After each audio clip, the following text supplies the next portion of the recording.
बैठी है, हमने कहा गाजे बाजे के साथ गाओ, तो गा करके हमने रिसर्च पेपर में भेजा तो कहते कि ये रिसर्च का काम नहीं है, तो कोई गाना बजाना टाइप लग रहा है।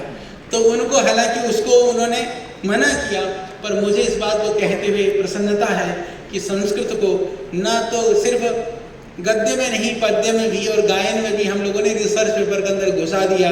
यह पतंजलि की सामर्थ्य की बात है। हमने इसी तरह से हिंदी भाषा में भी एक अब्स्ट्रैक्ट की दिया। हमने कहा हिंदी में करेंगे, तो उनको तो हिंदी और संस्कृत उनके लिए बराबर है। तो एक पेपर ऐसा भी हम लोगों ने काफ़ी 6-7 इम्पैक्ट रिसर्च जर्नल की मैं बात कर रहा हूँ, कोई साधारण पेपरों की बात नहीं कर रहा हूँ, तो वहाँ पर भी हुआ।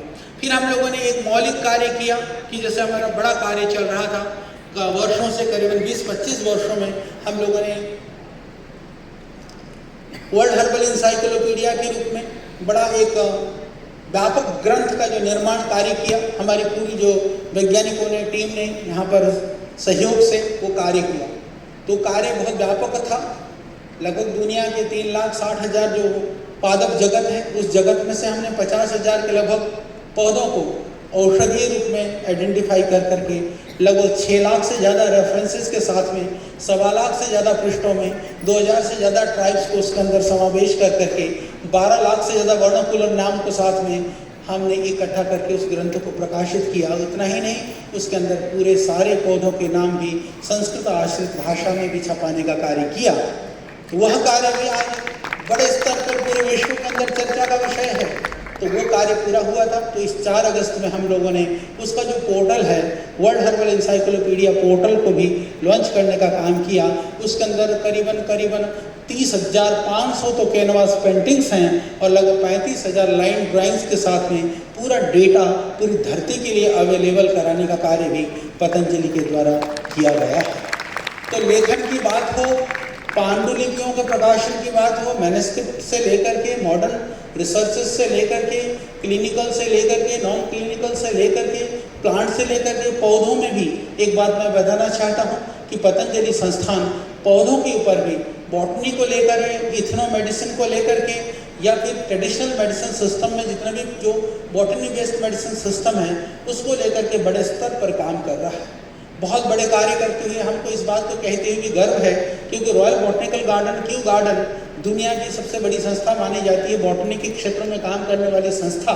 यदि उन संस्थानों को हमारे किए हुए कार्यों की वजह से यदि उनको पौधों का नाम चेंज करना पड़ा है तो पतंजलि कारण है, और हमारे रेफरेंसेस को देकर के चेंज करना पड़ा है, ये कार्य पतंजलि ने किया है। आज हम काम करते हैं तो यहाँ पर जितने भी जो रेफरेंसेस हैं, जितने भी जो दूसरे उदाहरण हैं, हम विदेशियों को देते हैं। जब हमने वर्ल्ड हर्बल इंसाइक्लोपीडिया के सारे वॉल्यूम्स को लेकर के क्यू गार्डन में, हमने royal botanical garden Q garden London में भी उसको हमने विमोचन कराया। मैंने रॉयल बॉटनिकल गार्डन ले जा करके एडनब्रा में स्कॉटलैंड में भी विमोचन करवाया। जब वो पुस्तकें उन्होंने देखी तो मुझे आज उनकी जो दृश्य थे, उनकी आंखें जिसे कहते हैं ना कि फटी की फटी रह गई, और अंग्रेजी में कहते हैं ओ, ऐसा मुंह खुला का खुला रह गया। तो उस कार्य को पतंजलि ने किया है, क्योंकि कर्म की ध्वनि है। क्योंकि हमारे शास्त्र तो यही कहते हैं कि कर्म की ध्वनि शब्द की ध्वनि से बहुत गहरी होती है, बस उसको गुंजायमान करने में ऊर्जा ज़्यादा लगती है, ताकत ज़्यादा लगती है, पर वो कार्य चिरस्थायी होता है। तो इस तरह से सदैव स्वामी जी के आशीर्वाद से, उनके एक तरह से ऊर्जा से, प्रेरणा से हम सब काम कर रहे हैं इस बार भी। क्योंकि जब बात आती थी आयुर्वेद के क्षेत्र में, बार बार यही बात होती थी कि तुम चिकित्सा तो करते हो, चिकित्सा की बातें करते हो अनेक रोगों की, पर उन रोगों का वर्णन आयुर्वेद में कहाँ है? आयुर्वेद में कहाँ लिखा है? किस ग्रंथ में लिखा है? किस शास्त्र में लिखा है? तो हमारे पास कोई उत्तर नहीं था, क्योंकि हमारे पास चरक है, हमारे पास सुश्रुत है, हमारे पास वृत्रयी के साथ साथ में हमारे पास माधव निदान है, हंसराज निदान है। निदान के तो यही ग्रंथ तो हैं हमारे साथ। पर रोगों की आज जब 1500 साल पहले की जो रोगों की स्थितियाँ थी, इन 1500 सालों में पूरा समय तो 15 साल में सब कुछ बदल जाता है। परंतु इस बात के लिए भी हमें गर्व होना चाहिए कि 1500 से 2000 वर्ष पहले ऋषियों ने जो लिखा था आज भी पूरी तरह से वह प्रासंगिक है। यह बहुत बड़ी बात है। उसमें वो प्रासंगिक है, उनको कोई चुनौती नहीं दे सकता। पर जो बाकी जो चीज़ें बढ़ गई है, यानी वो लिखा है वो अपने आप में पूर्ण है, पर इन दिनों में जितना जो 1500-2000 वर्षों में जो कुछ धरा पर बदल गया है, जो नई बीमारियां, नई रोग, नई स्थितियां, नई परिस्थितियां, उस काम को उस विधा के साथ जोड़ने का जो बृहद कार्य है, सौमित्रीय संहिता के रूप में भगवान ने हमको निमित्त बनाया, इसके लिए भी हमें गर्व की अनुभूति है। और आप सब भी इस बात के लिए गौरवशाली है कि उसके साक्षी आप और हम सब बने हैं जब हम लोकार्पण कर रहे थे। तो ये बड़ी बात है कि अब कम से कम, मुझे कल अच्छा लग रहा था हमारे एक दो विद्वज्जन कि बाकी जब हमारे निदान ग्रंथों के संदर्भ को उद्धरण देते हुए कह रहे थे सौमित्रीय निदान में भी ऐसा लिखा है, तो कल आप जाकर के, क्योंकि जो लिखा गया है वो शास्त्रीय शैली में है, शास्त्र शैली में है, आप उसको अन्य भाषा में लिखते, हिंदी में लिखते, अंग्रेजी में लिखते, अपने जो भी तमिल, तेलुगु, कन्नड़, मलयालम, उर्दू और हम उड़िया, बंगाली, पंजाबी, मराठी, किसी में भी हम लिखते, उससे वो शास्त्र कैटेगरी में नहीं आता। तो कम से कम उस शास्त्र परंपरा में हमने आयुर्वेद के जो गैप हो, जो 2000 वर्ष का जो आयुर्वेद का जो गैप था, आज और उस 2000 वर्ष की कड़ी को जोड़ने का काम सौमित्रीय निदानम के रूप में करने का मौका भगवान ने दिया। तो हम सब और आप सब इस कार्य के लिए सौभाग्यशाली हैं, क्योंकि हमारे समय में ये सब कार्य हो रहे हैं। इसी तरह से वनस्पतियों के क्षेत्र में, जड़ी बूटियों के क्षेत्र में और पादप जगत के क्षेत्र में अनेक तरह के कार्य हो रहे हैं, बहुत सारे कार्य हैं, बहुत सारे सेवा के प्रकल्प संचालित हो रहे हैं। हम अभी एक बहुत बड़ा काम कर रहे हैं कि जैसे मैं, क्योंकि आयुर्वेद के बहुत सारे विद्वान यहाँ पर विद्यमान हैं, आप विराजमान हैं, मैं आप लोगों को एक जानकारी देना चाहता हूँ। हम कहते हैं कि आयुर्वेद सो अयम शाश्वत निर्दिश्यते, अनादि, प्रवाह, काल, जो भी जितने भी आप परिभाषाएं लगा दें, आयुर्वेद शाश्वत है, अनादि है, ये हम कहते हैं और हम मानते हैं। मेरी बात को ध्यान से सुनना, उसको अन्यथा नहीं देना। हम कहते हैं, हम मानते हैं, पर जो दुनिया है जो आयुर्वेद नहीं पढ़ती है, उसमें से वो कौन सी दुनिया है जो इस बात को मानती है? ये बहुत बड़ा प्रश्न है। मैं तो बच्चों को भी कहता हूँ, आप लोगों से भी एक बात कहना चाहता हूँ, बच्चों को जरूरी है आयुर्वेद का इतिहास आप पढ़ाएं, पढ़ते हैं ये लोग, पढ़ना भी जरूरी है। आयुर्वेद के इतिहास के साथ साथ में यह भी इनको बताना जरूरी है, पूरे विश्व में जो जड़ी बूटी आश्रित चिकित्सा पद्धतियां हैं, उन पद्धतियों में आयुर्वेद कहाँ खड़ा होता है, तो विश्व के जड़ी बूटियों के इतिहास पढ़ना भी इतना ही जरूरी है। क्योंकि विश्व को पढ़ेंगे और हम आयुर्वेद को सर्वाधिक प्राचीन रूप में सिद्ध कर पाएंगे, तो हमारी विशेषता है। आयुर्वेद को पढ़ करके आयुर्वेद को प्राचीनता सिद्ध करना ये कोई बहुत बड़ी विशेषता नहीं है। तो यह कार्य को भी हमने जब पूरा इतिहास को, बॉटनी बेस्ड मेडिसिन सिस्टम को जब हमने देखा, लगभग 963 लगभग जो अलग अलग तरह की हीलिंग प्रैक्टिसेस पूरे वर्ल्ड में हैं, उन सबके ऊपर हमने काम किया।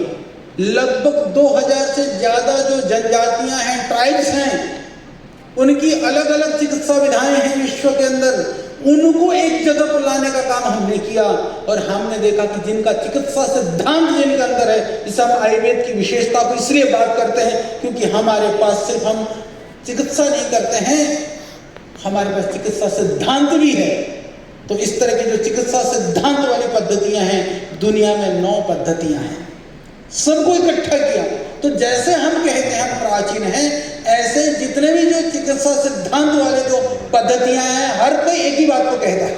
जैसे भारत में ही भाई सिद्धा है, हम सबको पता है, सिद्धा वालों की अपनी परंपरा है। वो कहते हैं कि सिद्धा से आयुर्वेद उत्पन्न हुआ, हम कहते हैं आयुर्वेद से सिद्धा बना। एक उदाहरण के लिए हमारे यहाँ सुअरंपा है, जो हिमालय क्षेत्र में, पहाड़ों में, लेह लद्दाख में, तिब्बती क्षेत्र में जो पढ़ाई जाता है। तो हम कहते हैं कि हमारी जो चीज़ों को ले जा करके उन लोगों ने अपनी पद्धति विकसित करी। सुअरंपा वाले बोलते हैं कि हमारे यहाँ से पैदा हुआ था, आयुर्वेद वालों ने ले जा करके काम करा। इसी तरह से जो चाइनीज मेडिसिन सिस्टम वाले हैं, वो अपने आप को कहते हैं, ग्रीक वाले अपने आप को अपने से जोड़ते हैं, यूनानी और जो पद्धतियाँ हैं उसको अपने आप को भी सर्वाधिक प्राचीन जोड़ते हैं। तो जब हमने देखा कि सभी प्राचीन हैं, हर कोई कह रहे हैं कि हम प्राचीन हैं, तो उन प्राचीनता में हम प्राचीन हैं, इसको सिद्ध करने के लिए क्या करना चाहिए? एक बहुत बड़ा प्रश्न था ये। एक इस तरह से शायद मुझे नहीं पता आप में से कितनों ने कितनी बार सोचा होगा या कभी इस तरह के प्रसंग आए होंगे, पर ये बात मुझे बार बार अंदर मेरे अंतर मन को जो है द्रवित करती थी, मेरे मन को, मेरी पीड़ा को बढ़ाने का काम करती थी। मैं सोचता था यदि हम प्राचीन हैं तो हम ऐसा क्यों नहीं कर सकते हैं, पूरी दुनिया में हम अपने आप को प्राचीन ढंग से उनको सिद्ध करने का कार्य कर लें। हम इसके लिए बहुत प्रयास करते थे। तो मैडम आप वहीं बैठ जाओ, वहीं बैठ जाओ। तो हम इस तरह से सोचते रहते थे। फिर मुझे ये लगा कि इसको सिद्ध करने का एक ही उपाय है, फिर हम आयुर्वेद में अनुसंधान करके आयुर्वेद को प्राचीन सिद्ध नहीं कर सकते। इसके लिए जरूरी है कि सब विधाओं पर हम अनुसंधान करें, अनुसंधान करके फिर हम आयुर्वेद को अपने स्थान पर बैठाने का प्रयास करें, तो हम आयुर्वेद को शायद उसको अपने जगह पर बैठा पाएंगे। और जिस दिन हम ये बैठाएंगे कि आयुर्वेद हमारा सबसे प्राचीन है, सबसे प्रामाणिक है, वह तुलना में उन सब के प्रमाणों को रखते हुए रख पाएंगे, तो शायद इस बात को हम सिद्ध कर पाएंगे। तो यह कार्य भी पतंजलि के द्वारा किया जा रहा है। इसको करने के लिए